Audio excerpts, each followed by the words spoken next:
Show opened with the entire roster out on stage. There were a lot of faces in there from SmackDown, a lot of the ladies at least, from the SmackDown Live roster were, I guess, flown in, or if they had a show nearby in town, I don't know, but they were there.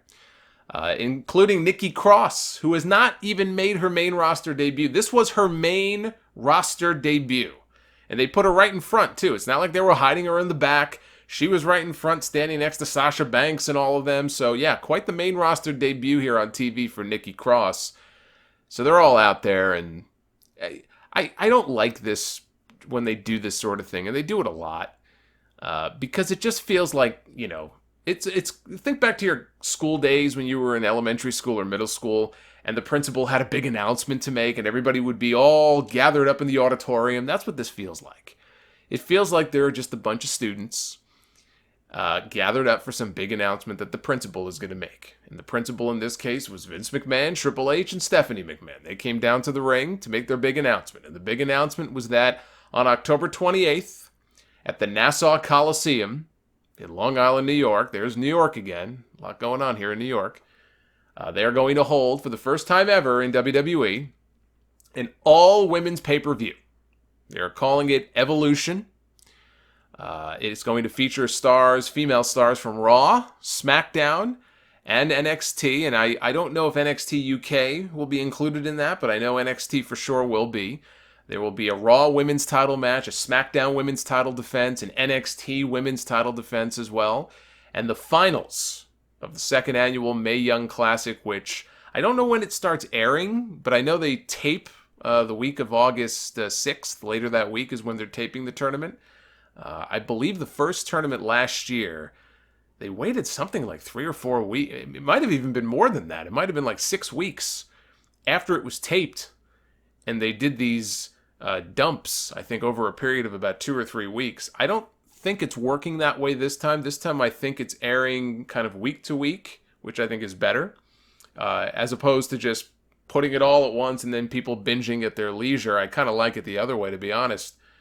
So anyway, the finals of that tournament will take place October 28th on this pay-per-view. All told, 50 female stars from the past and present, legends and current stars, current talent, will be part of this event.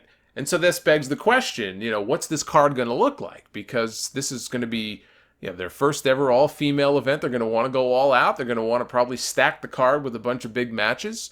I would have to think there'll probably be some sort of a battle royal on this card because they're going to want to get as many women as possible. I mean, look, they're saying 50 women. That doesn't mean all 50 have to wrestle. Some of them can come out and wave, or they could do a comedy backstage segment like they do with the legends, the male legends sometimes at WrestleMania. But I would think some kind of a battle royal probably takes place to get more people in the ring.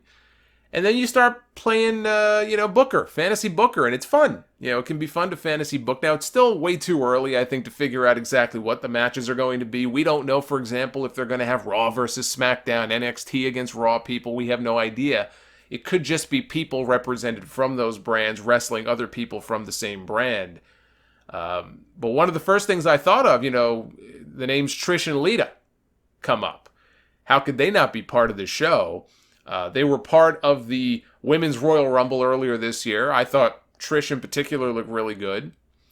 So you could do Trish and Lita teaming up together in a tag team match, and the most obvious opponents for them, I think, would probably be the Iconics, Billie Kay and Peyton Royce. If for no other reason, it plays off the name, Icon, which is in the Iconics. They can come out, they could talk about how, hey, we're the real icons, not you two. And it's an easy win for Trish and Lita, right? And makes everybody happy. So to me, that seems like an obvious way to go. If they wanted to have singles matches, certainly Trish Stratus against Asuka, Trish Stratus against Sasha Banks, and they had some interaction in the Royal Rumble this year. You can't go wrong with either one of those matches, right? You look at other possible matches. Asuka maybe against Kairi Sane, I think could be a hell of a match. Ember Moon against somebody newer like Bianca Belair, I think would be an interesting match. Becky Lynch, and I talked a little bit about this on Wade Keller's podcast the other day. What do you do with Charlotte? Charlotte, you would think, is going to be in a feature match. Seems way too early to do the Charlotte Ronda Rousey match, because I still think that there's a very good chance that headlines WrestleMania next year. So I don't see them blowing that, so quickly. But Becky Lynch is going for the SmackDown Women's Championship at SummerSlam, and maybe she'll win. And if she does, you could always do Becky and Charlotte, for the SmackDown Women's title on that pay-per-view. Last time we saw the two of them in the ring was on TV not that long ago, and Becky beat her. Becky beat Charlotte. I think this was before Money in the Bank. So between that and the relationship, the friendship they have, that could be a big match. I mean, I'm sure we'll do more of this armchair, fantasy booking stuff as we get closer. And would love to hear your suggestions as well. Are there, I would say, what to you would be the three big, I use the word dream matches, but what would be the three really big marquee matches that you guys would like to see on a women's pay-per-view? Whether it be singles, tag team, whatever.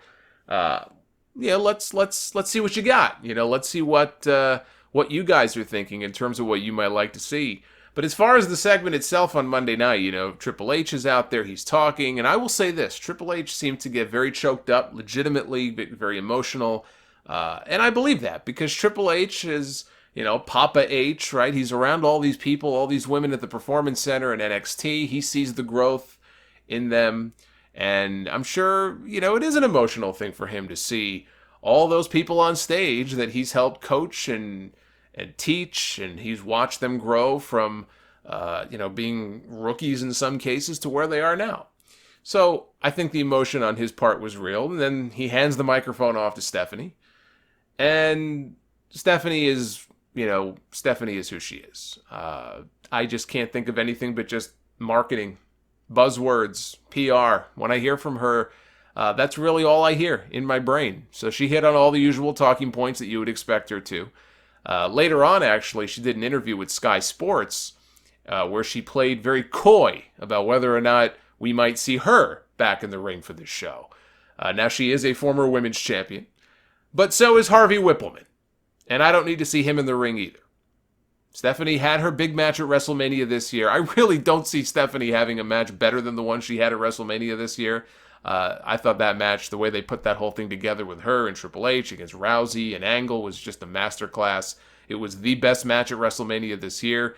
She can hang her hat on that. I don't need to see Stephanie McMahon hogging up a spot on a show like this in the ring when you have all these different potential matches that you could put together. I think the focus on this show needs to be on the talent and not on Stephanie McMahon. She also seemed in this interview with Sky to all but confirm we are going to get women's tag team titles at some point soon. Not in time for this pay-per-view, it sounds like. So the idea of them maybe crowning new tag team champions on this pay-per-view does not seem very likely. We're already having the finals of the Mae Young Classic. So if they do a tournament, let's say, to crown new women's tag champs, you're going to have two finals on one show. That seems a bit much. But they are coming, whether you like it or not. We are going to have women's tag team champions very soon. And I only hope that we get one set of champions. If it were up to me, you'd have one set of women's tag team champions that float across all brands. And throw NXT in there too. So it's not just Raw and SmackDown. They may show up in NXT and defend the titles there. That's what I would prefer to see, and not have two sets of tag team belts because, well, we do this with the men, so we have to do the same with the women. No, you don't. No, you don't. Frankly, I don't want it with the men either. Have you seen the tag team division of late? So I think it would be a mistake to have two different sets of women's tag team belts. But Stephanie's out there talking, and this is happening because of all of you, all of the fans. You demanded this. You started a hashtag. You started a revolution. And we went from 30-second matches and turned it into main events. Here's my problem with this. Okay, and I'm not shitting on the idea at all. I think it's great. I'm happy to see the women getting their pay-per-view. I think that the reaction and the emotion on their part is genuine. They're very excited about this, and I think that's cool. I have no issue with that whatsoever. So I don't want to hear any of this crap about you're being sexist because you have a problem with it. No, I don't have a problem with it at all. What I have a problem with is all this talk about how historic this is. And it is, for this company at least, it is historic. My problem, though, is how much credit that WWE is going to take for it. And it's already happening, right? Look at the end of that AJ Styles promo on SmackDown Tuesday night. He talked about the women. He talked about how proud he is. to work for such a great company. Did you see that? How that promo ended after he talked about his daughter? I'm proud to work for a company like this. This is only the beginning. And so we have Stephanie out there talking about how 30-second matches turned into Twitter hashtags. I used to do my Diva stopwatch every single week. You guys know this. This was my gimmick for years. The Diva stopwatch. I started it here on this show because it got so ridiculous. I wasn't mocking the women. I was mocking the company. It got so ridiculous how little time they were giving these women when they would come out for these matches. Literally, as soon as the bell would ring, they would get the cue from the referee to go home. The entrances were longer than the matches themselves. And for some of the women they had on the roster at the time, maybe it was for the better, because the quality of talent now, as far as the women in ring, is a hell of a lot better than it was even just a few years ago. I will say that. But still, it was ridiculous. It was crazy. And it's nice that, the company now can say, we heard you, we listened to you, we've evolved. But to celebrate how you have evolved is to ignore why we even had 30-second matches in the first place. Why were the women even being relegated to 30-second matches in the first place? Was it the quality of the talent that they were recruiting at the time? Well, then why were they recruiting bikini models to be pro wrestlers? To me, I don't look at this and think, man, how progressive of WWE to give the women their own show. What it makes me think is, man, why did it take so long? When you had other promotions already doing similar things. Frickin' Impact, for crying out loud. Impact's been doing all women's pay-per-views for years now. They don't get a lot of attention because, Impact is not on the same scale as WWE. They can't promote the way that WWE promotes their stuff. And those were taped pay-per-views. Those one-night-only shows. But still, Impact was doing this years ago. They haven't been getting much attention. And look, I can't speak to the quality of all those shows, but credit where credit is due. They were doing it long before WWE was. And then, of course, you have other, like Shimmer, was an all-women's promotion. So, yeah, for this company, I guess you could say it's historic, but it's hardly a historic concept that they deserve credit for. They're not the ones ushering in this idea. It's like, WCW. WCW was to the cruiserweights what Impact was, I think, in many ways to the women. Gail Kim, who left WWE because she was unhappy there. And in fact, she just made a comment the other day. I think it was maybe a Twitter response to somebody saying that, I think something to the effect of she's not interested in being a part of this show because it's not all about money. She was never happy when she was in WWE. She was not treated well. She was not happy. And she's, happy. She was very happy with her association with Impact. And she was never happy with WWE. But I bring up Gail Kim because it was Gail Kim and it was Awesome Kong and those matches that they had back in the day in TNA when they were tearing it up that really shined a light on women's wrestling in this country on a national level in a way that WWE had not done since the days of Trish and Lita. And they had better matches than Trish and Lita did. So this heavy-handed promotion of this is already bordering on nauseating, and it hasn't even been a full week yet. It's literally only been, as I'm recording this, about 3 or 4 days, and I'm already sick of hearing about this. It's not the women's fault. It's just they go so over the top with this. And I understand promotion. I get that.